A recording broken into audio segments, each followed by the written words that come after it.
गोरेगांव विधानसभा 163 का जो एक उलझन थी वो उलझन कहीं ना कहीं अब खत्म होते हुए दिखाई दे रही है। गोरेगांव विधानसभा के उम्मीदवारों को लेकर बड़े अटकलें लगाई जा रही थी, तो आज जो कि विद्या ठाकुर जो 2 बार की आमदार रह चुकी है, इनका टिकट भाजपा से यहाँ पे क्लियर हो गया है। उनके कार्यकर्ता सम्मेलन में गजानन कीर्तिकर जी, रविंद्र वायकर जो कि सिंधे गुट से है, वो सभी की और सभी पदाधिकारी यहाँ उपस्थित हुए।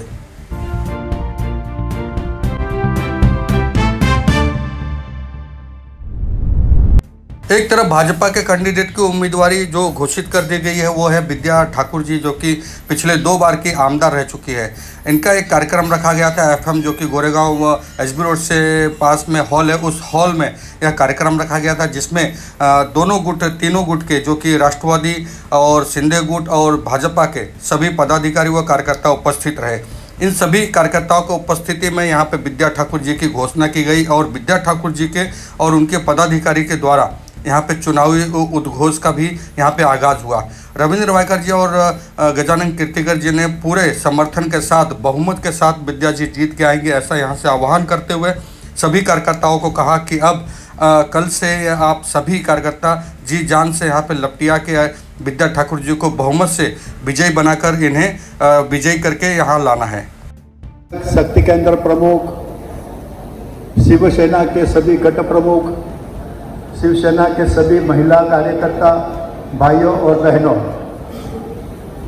कुछ दिन पहले वार्ड क्रमांक 58 में इसी तरह का एक मेले का आयोजन किया था और उस समय पर शायद उम्मीदवारी घोषित नहीं हुई थी।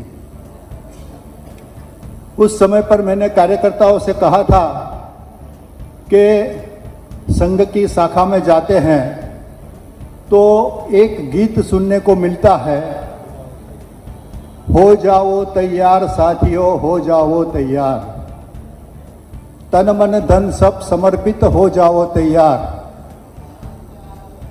अभी 20 तारीख तक हम सभी कार्यकर्ताओं ने तैयार होना है, मतलब होकर रहना है। और दूसरा एक गीत सुनाया था, वो फिल्मी गीत है और वो गीत था जिसका मुझे था इंतजार, उसके लिए था दिल बेकरार, वो घड़ी आ गई, वो घड़ी आ गई, वो घड़ी आ गई। गोरेगांव में तीसरी बार विद्या ठाकुर जी को चुनकर लाने की घड़ी आ गई। सबने मिलकर लोकसभा का चुनाव जीता है और वो लोकसभा चुनाव में हमने गोरेगांव से श्री रविंद्र वायकर को ज़्यादा से ज़्यादा लीड देकर उनको खासदार बनाने में अपना सबका योगदान रहा है। और मुझे पूरा विश्वास है कि जब हम चुनाव की हमारी कैंपेन शुरू करेंगे तो वही जोश से, उससे दुगना जोश से हम विद्या ठाकुर जी को प्रचार में सब कार्यकर्ता लग जाएंगे। तो ये सारी रचनाएं मिलकर जो अभी दही हांडी फोड़ते हैं ना, तब नीचे का जो स्तर होता है वो सबसे मजबूत स्तर होता है, तब जाके 8वीं 9वीं 9 स्तर तक हम पहुंच सकते हैं और दही हांडी फोड़ सकते हैं। तो मैं जानती हूँ कि जो मंच पर लोग हैं, वो मंच पर जो लोग हैं कई बार चुनाव लड़े हैं, लड़वाए हैं, और मैं जो पीछे भी चेहरे देख रही हूँ, इस चेहरे में भी अलग अलग चुनाव आप लोगों ने सालों साल से आप लड़वा रहे हो और जिता रहे हो।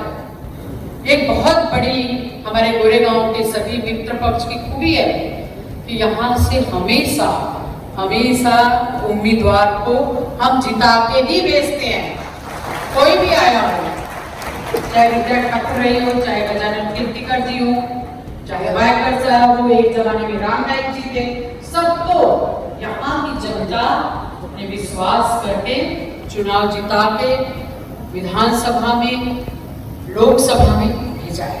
ये बहुत बड़ी बात है। गोरेगांव एक सांस्कृतिक स्थल है, यहाँ की एक परंपरा है, यहाँ का एक कल्चर है। और मैं आप लोगों से हाथ जोड़कर विनती करती हूँ कि अब तो विधानसभा के चुनाव के बिल्कुल बच गए हैं, सर्व मित्र पक्ष के सभी कार्यकर्ता और सभी नेता मंच पर हैं। समय बहुत कम है। एक बार फिर से आप सभी को नमस्कार करते हुए जय हिंद, जय भारत। बहुत बहुत धन्यवाद।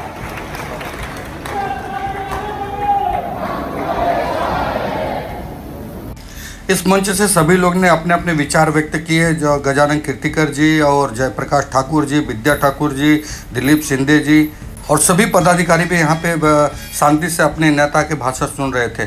इसी दरमियान जब यहाँ पे रविंद्र वायकर जी का आगमन हुआ तो तालियों से यह पूरा जो समा था वह बंध गया था।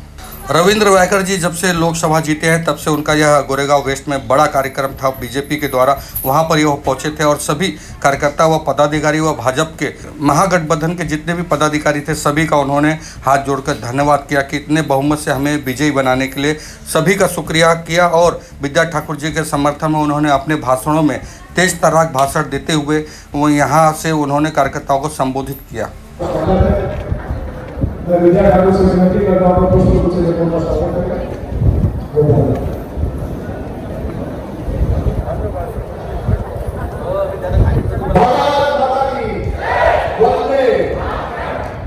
कीर्तिकर साहब से और विद्या ठाकुर का पुष्प देकर उम्मीदवार के नाम का स्वागत करें। कीर्तिकर साहब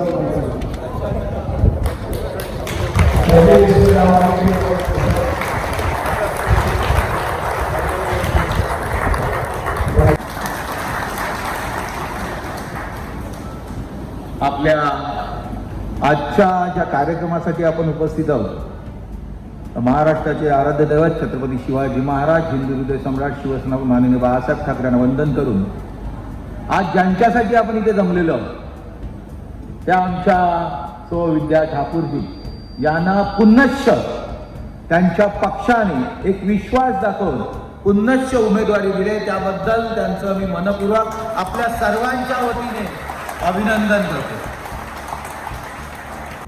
लोकसभेचं इलेक्शन झाल्यानंतर आपण पहिल्यानेच भेटतो। तुम्ही ज्या पद्धतीने इलेक्शन मध्ये मतदान केलं, मी तुमच्यासाठी नौका होतो, नावाने ओळखत होतात, काही जणांनी पाहिलं होतं, काही जणांनी पाहिलं नव्हतं। माझी सीट डिक्लेअर झाल्यानंतर 1 मेला माझी सीट डिक्लेअर झाली, 3 मेला फॉर्म भरला, 5 मेला रेक्टिफिकेशन झालं आणि 5 ते 18 13 दिन, 13 दिवसामध्ये एक दिवस आपले पंतप्रधान महोदय आले, दादरला आपण सर्व गेलो, राहिले 12 दिवस। आता 12 दिवसामध्ये 6 विधानसभा करायच्या अशक्य होतं, अशक्य। आणि अशक्यला शक्य करण्याची ताकद ही तुमच्यामध्ये आहे, तुमच्या आशीर्वादामुळे आहे। तुम्ही आशीर्वाद दिले आणि तुमच्या आशीर्वादावरती, आणि मी कधीच हार पाहिलेली नाही। 8 वेळा आहे, त्या 8 वेळा मी जिंकलेलो, 4 वेळा नगरसेवक, 3 वेळा आमदार आणि 8व्या वेळेला खासदार। त्या काळजाने त्या ठिकाणी बसलेले आहेत। या हिंदुस्थानची छकल होणार नाही, इथल्या सर्वसामान्य नागरिक सुखीत मोदी साहेबांच्या राज्यामध्ये राहील आणि महाराष्ट्र शासनाच्या राज्यामध्ये राहील, हे तुम्हाला पटवून द्यायचं आहे। आणि म्हणून यासाठी तीसरी बात विद्या जी यहाँ से है, एक लक्षात ठेवा, अनेक लोकांना इच्छा असते आणि मी नेहमी भाषणामध्ये बोलतो की ज्या वेळेला अनेकांना इच्छा असते, बाबा नाही मला पण तिकीट मिळाली पाहिजे, मला पण तिकीट मिळाली पाहिजे, मला पण तिकीट मिळाली, ठीक आहे, जोपर्यंत तिकीट मिळेपर्यंत तुम्ही साम दाम दंड सर्व पद्धतीने काम करा, ओळखी काढा, आणखी काय करा, ब्रोशर काढा, पण तुमच्यातल्या एकाला तिकीट मिळाल्यानंतर त्याच्या खांद्याला खांदा लावून लढवण्याचं काम तुम्हाला सर्वांना स्पर्धकांना करावंच लागणार। मग तिथे एक्सक्यूज नाही। पार्टीने ज्या वेळेला तुम्हाला सांगितलं नाही हा माझा उमेदवार आहे, मी त्याच्यावरती विश्वास टाकलेला आहे, मी जे काही सर्वे केलाय त्या सर्वेमध्ये हा मनुष्य उजवा आहे, त्याला तुम्हाला निवडून द्यायचं आहे, बस तुम्ही डोकं चालवू नका, कोणी आता नाही चालवायचं। आता एकच आपली निशाणी कमळ आणि उमेदवार विद्याताई ठाकूर, दुसरा विचार करायचा नाही।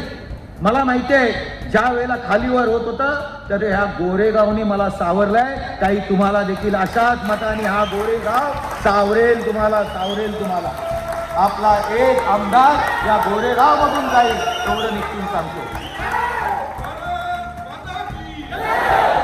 आणि या ठिकाणी भाजपाचेच खांद्याला खांदा नाही. मला माहिती आहे माझ्या इलेक्शनमध्ये भाजपाच्या लोकांनी जीव तोडून काम केलंय, जीव ओतून काम केलेलं आहे. दुसरं सांगायची गरज नाही आहे. ते तर काम करतील. त्याच्याबरोबर माझ्या शिवसेनेचे माझे खंदे कार्यकर्ते स्वप्नीलजी आपल्या माध्यमातनं, ताई तुमच्या माध्यमातनं आपलं सर्वच्या सर्व युनिट विद्याताई तुमच्या खांद्याला खांदा लावून जोडतील आणि जास्तीत जास्त मतं देतील हे सांगण्यासाठी मुद्दा आम्ही आलो. पण आम्ही तर ठरवलंय बाबा एकनाथ शिंदेचे मुख्यमंत्री पुन्हा झालं पाहिजे, कारण योजना आपल्याला पुढे न्यायला पाहिजे. मानून त्या गणरायाला विनंती करून मी इथं सांगतो. धन्यवाद. जय हिंद, जय महाराष्ट्र. मंचावर उपस्थित सर्व मान्यवर रवींद्र वायकरजी, गजानन कीर्तीकरजी, स्वप्नील टेंबोलकर, अजय विचारे, मंचावरील सगळ्या सर्व मान्यवरांचे मी मनपूर्वक आभार मानतो. समोर उपस्थित असलेल्या सर्व कार्यकर्त्यांचे, सर्व पक्षाच्या कार्यकर्त्यांचे मी आभार मानतो. मंच से सभी का यहाँ पे स्वागत सत्कार करते हुए कार्यक्रम की समाप्ति की तरफ आगे बढ़े और सभी कार्यकर्ताओं का, पदाधिकारी का, नेताओं का धन्यवाद करते हुए यहाँ से चुनावी आगाज विद्या ठाकुर जी का यहाँ से हुआ और शंखनाद होते हुए जयकारा से गूंज उठा. मैं संजय मिश्रा, लोकमित्र न्यूज़.